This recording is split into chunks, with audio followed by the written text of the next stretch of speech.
मसीहा के गर्द बहुत से गैरमामूली वाकयात हैं, लेकिन एक वाकया वाकई मौजज़ा है, उसकी कनवारी से पैदाइश। इस हफ्ते हम उस मुनफरिद वाकये की गहरी अहमियत का मुताला करेंगे। ये सिर्फ एक तारीखी अजूबा नहीं, बल्कि एक अलही निशान है। ये मसीहा की मावराई फितरत और खुदा की इंसानी तारीख में मुदाखलत को जाहिर करता है। ये उसकी पाकीज़गी और उसके अलही माखज़ की तरफ इशारा करता है। ये एक बेमिसाल मिशन की बुनियाद भी है। ये सिर्फ असफ़े कायद हिस्से एक हयातियाती मौजज़ा नहीं, बल्कि एक अलही ज़रूरत है। ये साबित करता है कि मसीहा इंसानी मर्जी से नहीं, बल्कि रूहुल कुद्स की कुदरत से पैदा हुआ।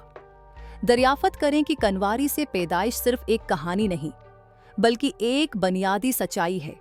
ये मसीहा की अनोखी पहचान को उजागर करती है कि वो मुकम्मल तौर पर खुदा भी है और मुकम्मल तौर पर इंसान भी। वो इंसानियत को नजात देने के लिए भेजा गया। आइए हमारे साथ शामिल हों जब हम कनवारी से पैदाइश के उस भेद और मौजज़े को तलाश करते हैं।